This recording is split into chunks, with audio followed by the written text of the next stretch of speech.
오늘 우리에게 주시는 하나님의 말씀은 마가복음 1장 14절에서부터 20절까지의 말씀입니다. 여러분은 개역개정의 말씀을 이제 화면으로 보고 계실 터인데 제가 공동번역 성경으로 말씀을 읽어드리도록 하겠습니다. 요한이 잡힌 뒤에 예수께서 갈릴레아에서 오셔서 하나님의 복음을 전파하시며 때가 다 되어 하나님의 나라가 다가왔다. 회개하고 이 복음을 믿어라 하셨다. 예수께서 갈릴레아 호숫가를 지나가시다가 호수에서 그물을 던지고 있는 어부 시몬과 그의 동생 안드레아를 보시고 나를 따라오너라 내가 너희를 사람 낚는 어부가 되게 하겠다 하고 말씀하셨다. 그들은 곧 그물을 버리고 예수를 따라갔다. 예수께서 조금 더 가시다가 제베데오의 아들 야고보와 그의 동생 요한이 배에서 그물을 손질하고 있는 것을 보시고 부르시자 그들은 아버지 제베데오와 사꾼들을 배에 남겨둔 채 예수를 따라 나섰다. 아멘.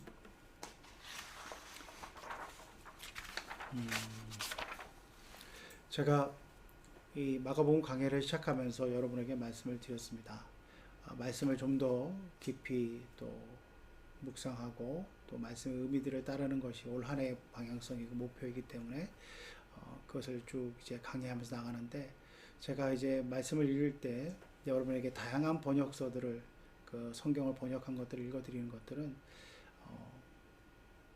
지난 시간에도 말씀드렸듯이 성경의 그 번역들 속에서 느껴지는 뉘앙스의 차이 또 좀 다른 표현들 이런 것들이 우리가 일상적으로 알고 있었던 말씀들을 새롭게 느끼게 하고 새롭게 볼 수 있는 시야를 열어줍니다. 그래서 제가 여러분에게 부탁드리는 것은 가능하시다면 다양한 번역본으로 여러분이 말씀을 읽어보시고 그 말씀 가운데 있는 의미들을 더 깊이 깨달아가는 그런 시도 아니면 노력들을 해보시면 좋겠다는 의미에서 계속해서 이렇게 제가 말씀을 읽어드릴 때는 다양한 번역본들을 읽어드림을 다시 한번 말씀을 드립니다. 오늘 본문의 말씀은 예수님께서 이제 공생애 시작하시는 그 서막을 열어가시는 그 모습을 기록해 주고 있습니다. 예수께서 이제 세례를 받으시고 또 광야에서 시험을 받으신 이후에 오셔서 이제 예수님의 때의 시작을 알리는 그러한 말씀이 오늘 본문의 말씀입니다. 오늘 본문의 말씀에 때가 참에 이렇게 때라고 하는 표현들이 나와 있습니다. 여러분 본문의 말씀에 보시면 때라고 하는 표현들 여러분이 가지고 계셨던 그 개역개정의 말씀에 보시면 이렇게 되어 있습니다. 마가복음 1장 15절 말씀에 때가 찼고 하나님의 나라가 가까워 왔다 이런 식의 표현이 있습니다. 이 마가복음은 때라고 하는 부분 또 마가복음뿐만 아니라 성경의 많은 부분에서 때에 대한 그 중요성을 언급해 주는 말씀들이 많이 있습니다. 오늘 본문은 그때가 어떤 때인가를 한번 생각해 보았으면 좋겠습니다. 그때가 어떤 때인가 하면 그것은 지리적인 여건 속에서 더욱더 그 때의 그 의미들을 깊이 한번 생각해 볼 수 있는데 오늘 이 본문의 배경은 갈릴리라고 하는 지역을 배경으로 하고 있습니다. 갈릴리라고 지역은 이스라엘 북부 지방이기 때문에 국경에 가까웠고 그래서 외세의 침입의 영향을 많이 받는 지역이었습니다.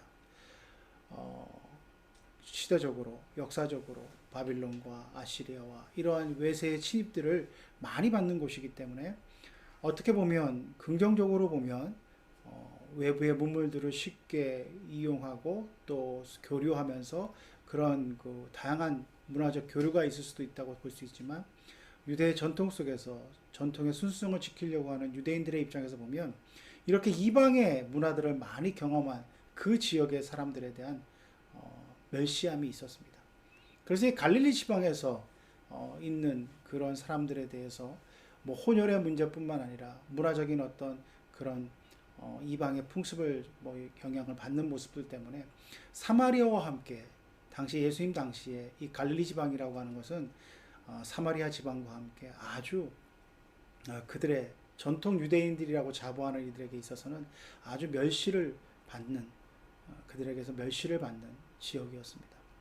그래서 그들의 마음 가운데는 갈릴리 지방에서 이렇게 있다라고 하는 것은 뭔가 이렇게 전통적인 그런 기준으로 봤을 때는 변방일 뿐만 아니라 아주 정말 이방의 풍습에 젖어 있어서 어떻게 보면 소외당할 수밖에 없는 그런 지역으로서의 그런 문제의식을 가질 수밖에 없는 지역입니다. 그러한 지역에서 예수님께서 이제 사역을 하고 계시는 것입니다. 특별히 마가복음은 이제 다른 복음서와는 다르게 이 갈릴리 사역에 대해서 아주 중점적으로 묘사하고 있습니다. 여러분 잘 아시는 표현처럼 예수님의 그 공생애 뿐만 아니라 예수님의 그 생애에 대해서 기록하고 있는 사복음서, 마태, 마가, 누가, 요한이라고 하는 이 네 개의 복음서 중에 특별히 마가복음이 이 갈릴리 지방 사역에 중점을 두고 기록을 하고 있고, 그래서 요한복음 2장에서부터 4장까지 이렇게 묘사되어져 있는 유대와 사마리아 지방에 있었던 예수님의 사역은 아예 이 마가복음에서 생략이 되어져 있습니다. 그래서 어떻게 보면 하나님께서 이 사복음서를 주셔서 전체적으로 예수님의 사역들을 이제 서로 보완하면서 볼 수 있는 그런 우리에게 기회를 주셨다 생각이 되는데, 특별히 마가복음은 예수님의 사역을 이렇게 갈릴리 지방에서 중점을 두고 기록하고 있고, 예수님께서 갈릴리 지방에 오셔서 사역한 그것의 의미들은 예수님의 전생애를 통하여서 소외받고 천대받고 또 그렇게 인하여서 정말로 세상에는 소망 둘 곳 없는 그들에게 오셔서 복음의 사역을 시작하셨던 그 예수님의 정신, 예수님의 마음을 잘 대변해 줄 수 있는 그 지역적 특성을 가지고 있어서 갈릴리 지역에 중점을 두고 이렇게 말씀을 시작합니다. 이 갈릴리 지방에서 예수님께서 때가 찼다 이렇게 표현하셨습니다. 힘겨워하고 어려워하고 당시의 유대인들 모두가 로마의 식민지로서 하나님의 때를 고대했을 것입니다. 메시아를 기대했을 것입니다. 거기에다가 유대인 모두가 그렇게 기대했을 뿐만 아니라 이 갈릴리 지방에 있는 사람들은 특별히 유대인 중에서도 멸시받고 천대받는 사람들이었기 때문에 뭔가 삶의 변화를 간절히 정말 갈망했던 그런 마음, 또 그런 모습을 가진 사람들이 더 많은 지역이었습니다. 그런 지역에 예수님께서 때가 찼다 이렇게 표현하셨습니다. 여기서 때라고 하는 것은 바로 요한이 잡힌 이후에 그때의 시대적 배경이 있습니다. 요한이 잡힌 후에 때가 찼다라고 하는 이 선포를 하시는 예수님의 그 배경상 그 관련을 보면 요한이라고 대변되어진 세례 요한이라고 대변되어진 것은 바로 구약의 마지막 예언자로 대변되어지는 세례 요한의 때가 이제 끝났다라고 하는 것을 의미합니다.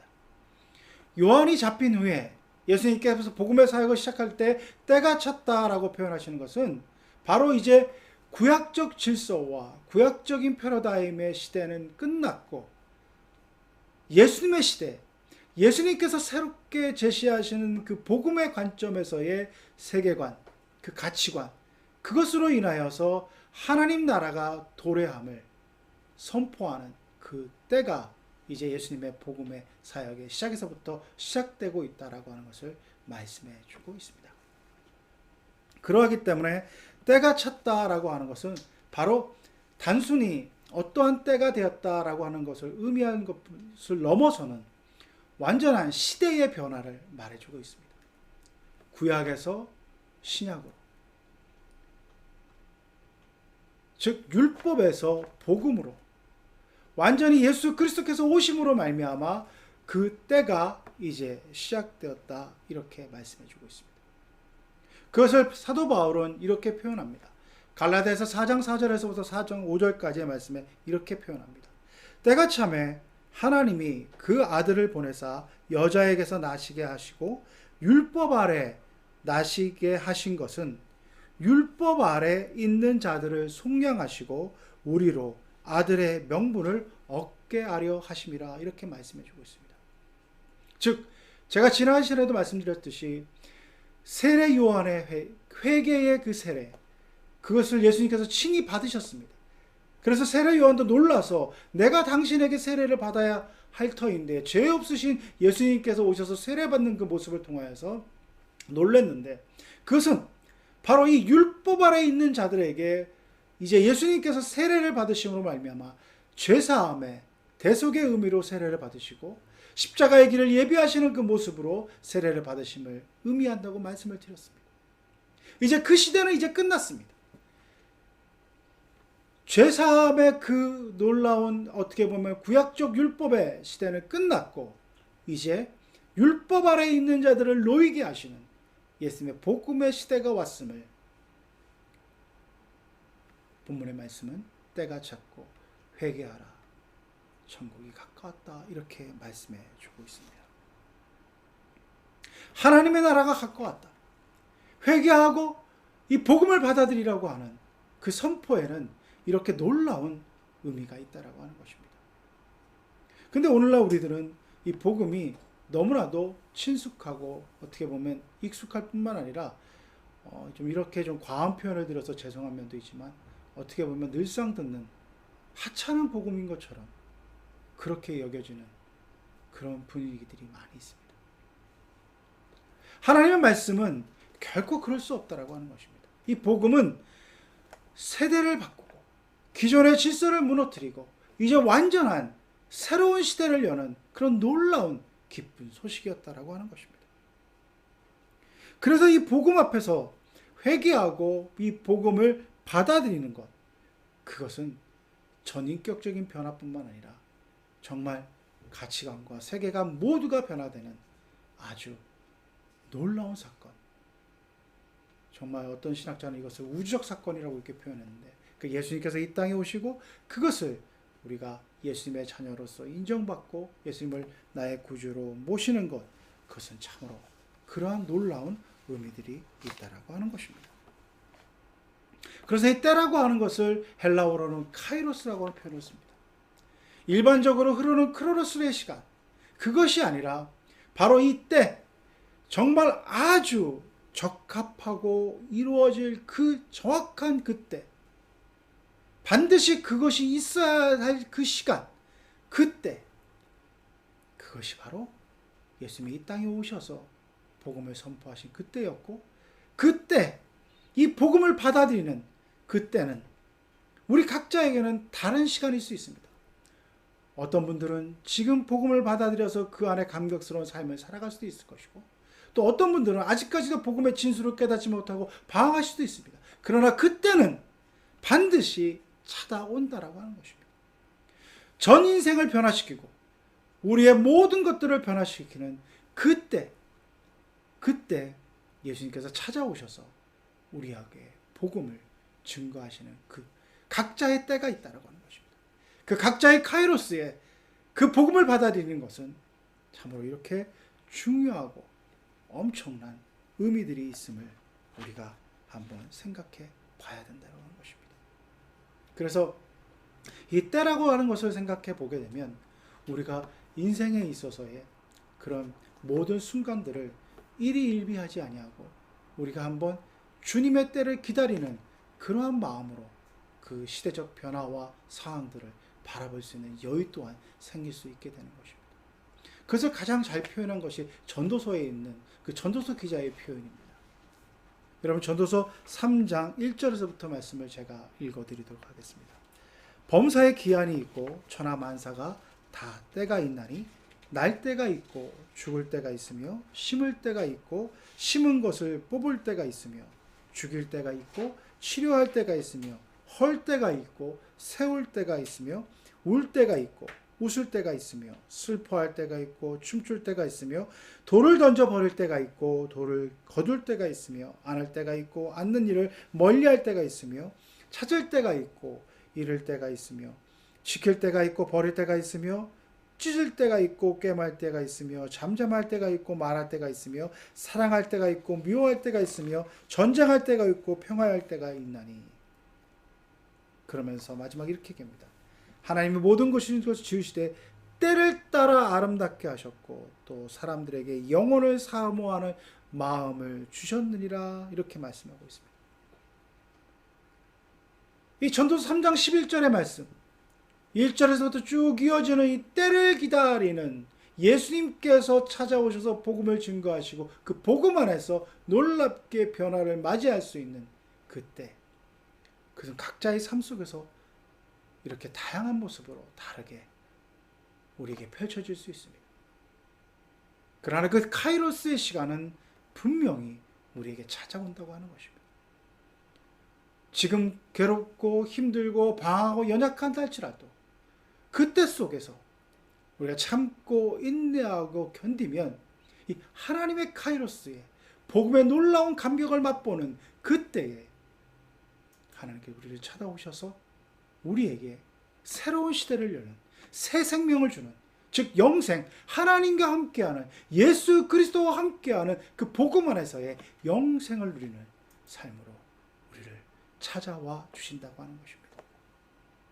그러하기 때문에 우리는 절망할 수 없습니다. 그러하기 때문에 우리는 포기할 수 없습니다. 바로 이 카이로스의 때, 그 하나님의 때가 우리 각자에게 반드시 열릴 것이기 때문입니다. 예수님께서는 때가 찼고 복음의 이 회개하고 천국의 복음을 믿으라고 하는 그 말씀의 과정 속에서 우리 각자에게 주는 그 회개하고 복음을 믿으라고 하는 그때에 우리가 어떻게 응답하고 어떻게 반응하느냐, 그것을 우리에게 묻고 계십니다. 제가 이렇게 말씀드리니까 속으로 의아하시는 분이 계실 것입니다. 아니 목사님 무슨 말씀이세요? 저 세례받고 지금 이렇게 버젓이 예배당에 앉아서 예배드리고 날마다 예수님 믿는다고 하는데 그 무슨 말씀이세요? 물론 그런 오해를 하실 수도 있습니다. 제가 말씀드리는 것은 어떤 종교적 행위에서의 그러한 신앙의 모습을 말씀드리는 것이 아닙니다. 예수님을 만나는 그때를 말하는 것입니다. 아마 종교적 행위에서 머물러 있다면 구약의 시대, 율법의 시대에 아직까지 머물러 있는 분이라고 말씀드릴 수 있습니다. 제가 말씀드리는 이때 회개하고 복음을 믿으라고 하는 예수님의 이 선포 앞에 응답하고 새로운 삶을 여는 그때, 그 카이로스의 때를 맞이하라고 하는 것은 이 예수님을 만남, 그 만남을 여러분에게 말씀드리는 것입니다.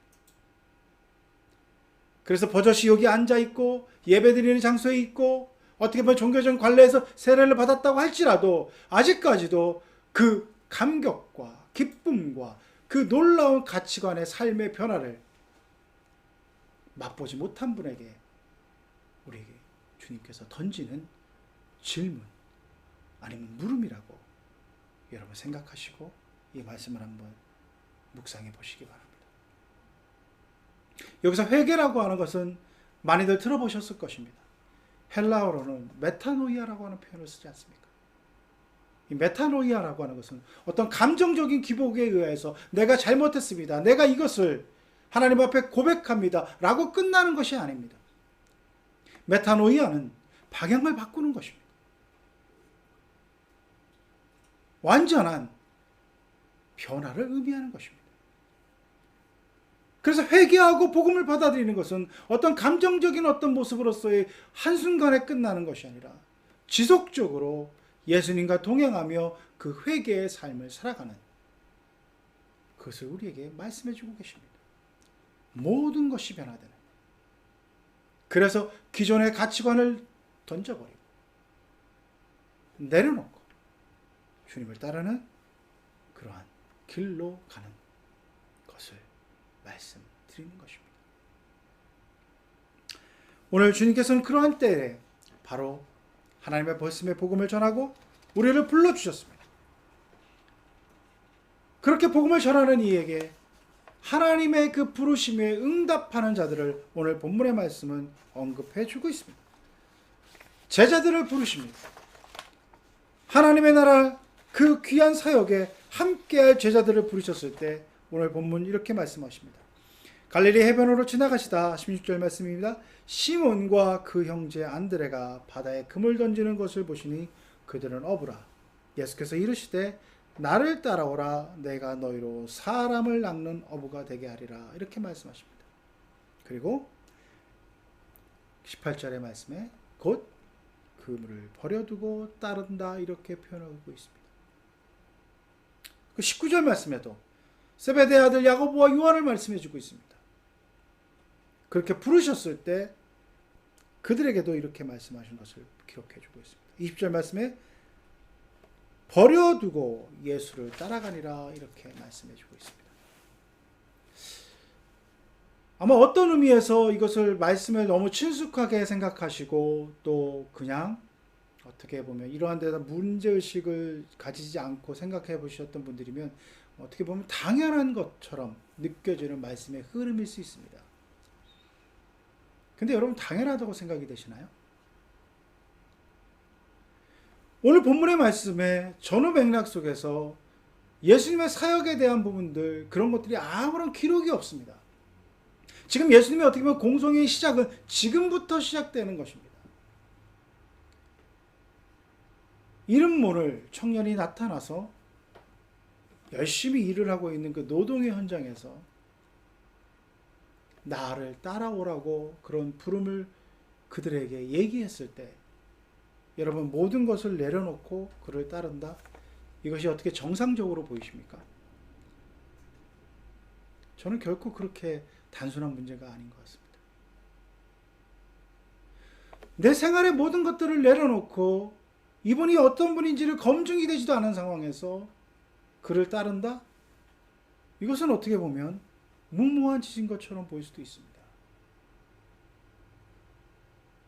여러분 세베대의 아들 야고보와 요한 같은 경우에는 우리가 어부들에 대한 어떤 그런 선입관들이 있는데 아마 예수님의 제자들은 어부들이었고 이러니까 상당히 생활이 어렵고 형편이 어려워서 정말 이렇게 살기가 궁공하니까 뭔가 이렇게 돌파구를 찾기 위해서 따라왔구나 이렇게 생각하셔서 접근하는 분들 계십니다. 근데 그렇지 않습니다. 세베대의 아들 야고보와 요한은 품꾼이 있었습니다. 사꾼이 있었습니다. 즉 같이 일하는 그 규모는 알 수 없지만 같이 일하는 사람들을 둘 정도로 세베대의 아들 야고보와 요한의 형편은 어느 분 중상층 이상의 삶을 살아가는 사람이었습니다. 아니면 아마 요즘에도 선주라든지 어선을 몇 척 가지고 있는 분들은 상당한 부를 축적하는 거 볼 수 있지 않습니까?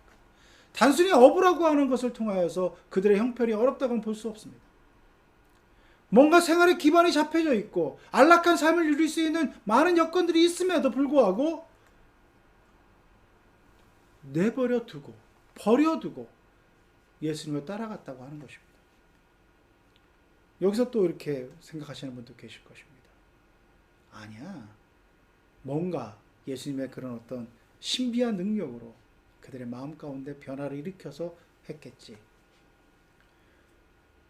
사실 그 과정을 모릅니다. 말씀은 기록해져 있지 않습니다. 그러나 중요한 사실은 각자의 상황 속에서 응답했다라고 하는 것입니다. 결단했다라고 하는 것입니다. 버려두고 따랐다고 하는 것입니다. 어떠한 것들을 보장해주고 어떠한 것들에 대한 합리적이고 당위적인 그런 이해를 가지고 하는 것이 아니라 그 부르심에 응답하는 결단의 모습을 오늘 보여주고 있다고 하는 것입니다. 야고보와 요한, 베드로와 안드레, 이들의 마음 가운데 말 못할 고민 속에서 그렇게 어떤 인생의 의미들을 찾는 그런 마음의 고민과 아픔이 있었는지는 모릅니다. 그들의 상황은 모릅니다. 그런데 그들에게 있어서 예수님께서 부르시는 그 부르심 앞에 머뭇머뭇거리지 아니하고 결단하며 나아가는 그 결단의 모습이 그들을 제자의 삶으로 인도했다는 것입니다. 이것은 저와 여러분에게도 오늘 동일하게 주님께서 부르시고 계십니다. 나와 함께 하자.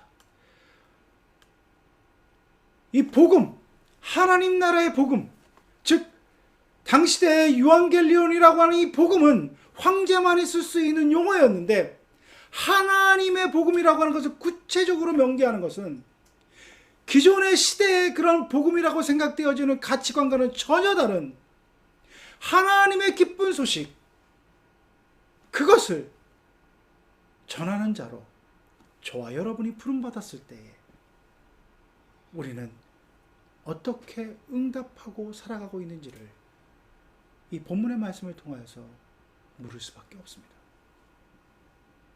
많은 이들이 뭔가 잘 예비되어져 있고 뭔가 보장되어져 있는 상황이라면 모든 것을 버려두며 즉각적으로 반응할 수 있을 것입니다.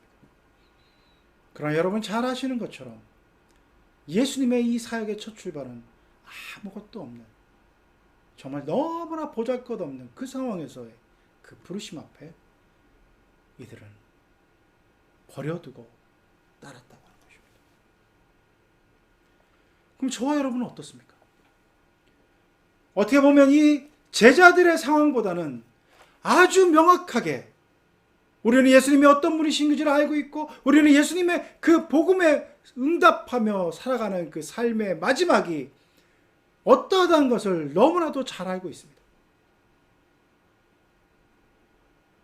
그러한 저희들이 머뭇거리고 응답하지 아니하고 버리지 않는다고 하는 것은 아직까지도 내 속에 예수님보다, 예수님의 가르침보다, 복음보다 더 소중하게 생각하고 더 가치 있게 생각하는 것이 있다는 것을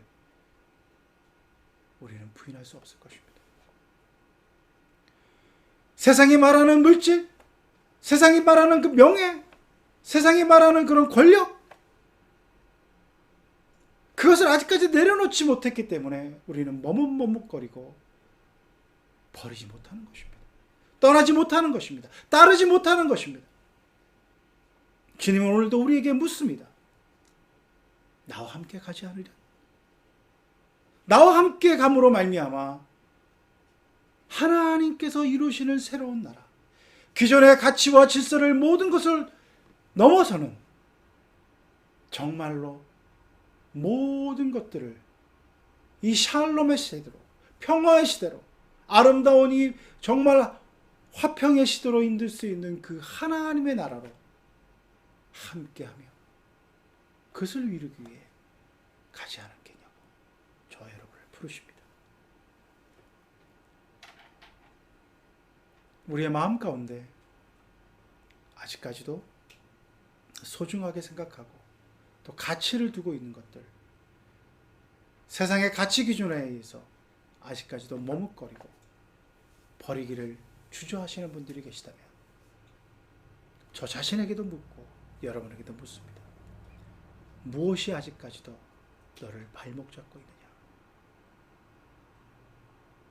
오늘 제자들은 버려두고 떠났습니다.